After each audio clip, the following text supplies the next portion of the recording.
Shalom, bertemu kita kembali di ibadah rumah kita masing-masing. Sebentar sebelum kita mendengarkan firman Tuhan, mari kita berdoa terlebih dahulu. Bapa, di dalam nama Tuhan Yesus, kami bersyukur atas segala kasih dan kebaikan-Mu ya Tuhan dalam setiap kehidupan kami. Sebentar kami mau mendengarkan firman Tuhan, mari Engkau berbicara kepada setiap kami. Dalam nama Yesus kami berdoa dan mengucap syukur. Haleluya. Amin. Saudara-saudara yang diberkati Tuhan, firman Tuhan yang ingin saya bagikan pada saat pagi hari ini terambil dari Lukas pasal 11 ayat 28, demikian firman Tuhan. Tetapi ia berkata, yang berbahagia ialah mereka yang mendengarkan firman Allah dan memeliharanya. Yang mendengarkan firman Allah dan yang memeliharanya. Saudara-saudara yang terkasih dalam Yesus Kristus, firman Allah ini adalah menjadi satu kekuatan dalam hidup kita. Firman Allah ini adalah makanan rohani kita. Saudara-saudara, kita sangat bersyukur kalau gembala sidang kita setiap pagi dengan setia mengirim firman Tuhan kepada kita. Dan ini menjadi satu sukacita dan kekuatan yang luar biasa bagi setiap kita yang sedang menghadapi kehidupan ini. Dan selain itu saudara, firman Tuhan ini adalah menjadi satu pondasi dalam kehidupan kita. Ada banyak kegunaan ketika kita menikmati mendengar firman Tuhan dan memeliharanya. Hikmat Tuhan kita peroleh dari firman Tuhan. Pewahyuan kita peroleh dari firman Tuhan. Hal-hal yang tidak bisa kita selesaikan, keputusan-keputusan sulit yang mau kita ambil, kita membutuhkan firman Tuhan. Saudara-saudara, di dalam kehidupan ini khususnya masih dunia yang penuh dengan pandemik ini, kita diharapkan memberikan solusi yang terbaik, keputusan-keputusan yang terbaik. Setiap hari, apalagi kita sebagai seorang pemimpin, dituntut untuk memberikan keputusan-keputusan. Keputusan untuk memilih A atau B. Keputusan untuk melakukan tindakan A atau tindakan B. Jadi saudara-saudara, kalau kita tidak mendengarkan firman Tuhan, agak susah kita menentukan keputusan-keputusan dalam kehidupan ini. Karena juga firman Tuhan berkata, diberkatilah orang yang mengandalkan Tuhan. Jadi saudara, setiap keputusan-keputusan yang mau kita ambil, harus kita dengarkan Tuhan. Dengarkan firman Tuhan. Karena ini yang menjadi dasar keputusan-keputusan setiap yang mau kita ambil. Saudara-saudara, dalam firman Tuhan, dalam Bilangan 13 ayat 2 dikatakan, suruhlah beberapa orang mengintai tanah Kanaan yang akan kuberikan kepada orang Israel. Ini adalah cerita bagaimana Tuhan menyuruh Musa untuk mengirim 12 pengintai. Dia katakan kepada Musa, suruhlah mereka untuk mengintai tanah Kanaan yang akan kuberikan. Jadi firman Tuhan jelas sekali mengatakan yang akan kuberikan. Tapi apa yang terjadi saudara? 10 pengintai takut. Tapi 2 pengintai dia dengarkan firman Tuhan. Firman Tuhan yang mengatakan tanah Kanaan yang akan kuberikan kepadamu. Jadi kedua orang ini mengambil sikap, mengambil keputusan berdasarkan firman Tuhan bahwa tanah Kanaan itu akan kita ambil.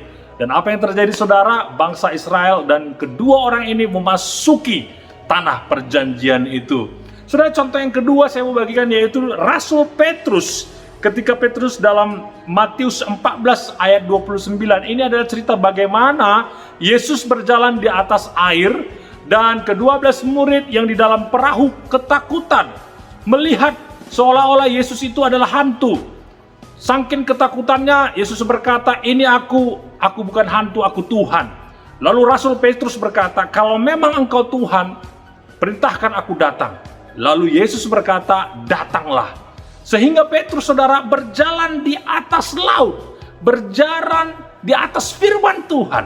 Jadi Petrus ini dia mulai melangkah karena dia mendengarkan firman Tuhan. Dia memutuskan untuk berjalan di atas air karena dia tahu dan dia mendengarkan firman Tuhan yang mengatakan datanglah. Jadi saudara-saudara, Rasul Petrus berjalan di atas firman Tuhan. Dia melakukan keputusan untuk berjalan di atas air karena dia mendengarkan firman Tuhan. Dalam Kisah Rasul pasal 9 kita tahu cerita tentang Saulus. Ketika itu Saulus mengadakan perjalanan ke Damsyik yang hendak membunuh pengikut-pengikut Yesus. Tapi apa yang terjadi? Ada suara Allah yang berkata, Saulus, Saulus, ini aku yang kau aniaya. Artinya apa saudara? Yesus berbicara kepada Saulus bahwa Saulus akan dipakai oleh Tuhan. Lalu Saulus pergi ke tempat seperti yang diperintahkan oleh Tuhan, dan di sana nanti akan ada Ananias yang akan kuperintahkan kepadamu, dan kau lakukan apa yang harus kau lakukan.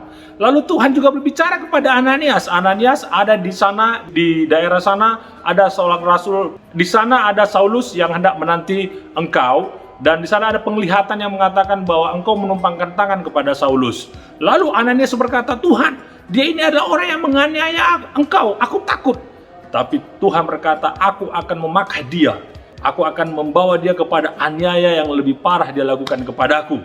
Jadi apa yang mau saya katakan di sini, Saulus menjadi rasul karena dia mendengarkan firman Tuhan. Keputusan Saulus untuk menjadi rasul, untuk mengikut Kristus karena dia mendengarkan suara Tuhan. Bahkan Ananias mau menumpangkan tangan kepada Saulus karena dia mendengarkan suara Tuhan. Jadi saudara-saudara, dari contoh-contoh ini kita lihat bahwa setiap keputusan-keputusan yang mereka ambil, mereka dengarkan Tuhan. Berbahagialah orang yang mendengarkan firman Tuhan dan yang memeliharanya. Saudara-saudara, saya nggak tahu dalam jemaat kita ini mungkin engkau akan ada mengambil satu keputusan penting dalam kehidupanmu. Apalagi dalam suasana-suasana yang seperti ini, suasana COVID-19 masih melanda. Ada keputusan-keputusan yang dituntut yang harus kita lakukan. Hari ini saya mau dorong dan kasih semangat kepada jemaat, pakai firman Tuhan. Dengarkan firman Tuhan. Jangan takut sebab Tuhan menyertai kita. Ada satu statement yang mengatakan begini, orang yang berani bertindak belum tentu beriman, saudara-saudara. Tetapi orang yang tidak beriman sudah pasti tidak berani. Saya berharap ya, jemaat Tuhan di GKKI ini, biarlah kita menjadi orang-orang yang berani bertindak berdasarkan firman Tuhan. Saya ingin berdoa buat setiap jemaat yang ada di rumah pada saat hari ini, apapun yang menjadi pergumulanmu. Saya berdoa supaya Tuhan berbicara kepada engkau dan engkau mendengarkan suara Tuhan dan lakukan itu, sehingga ambillah keputusan yang penting itu di dalam kehidupanmu. Bapa, di dalam nama Tuhan Yesus, mari engkau berbicara kepada setiap jemaat kami ya Tuhan yang ada di rumah kami masing-masing. Kalaupun ada jemaat kami yang mengalami pergumulan, yang menghadapi tantangan, yang membutuhkan keputusan-keputusan cepat, keputusan-keputusan penting, kami berdoa ya Tuhan, engkau berbicara kepada mereka dan bantu mereka sehingga mereka berani mengambil keputusan itu untuk melangkah. Terima kasih, segala pujian, hormat, dan kemuliaan hanya bagi Tuhan. Di dalam nama Yesus Kristus yang hidup itu, kami berdoa dan mengucap syukur. Haleluya. Amin. Salam.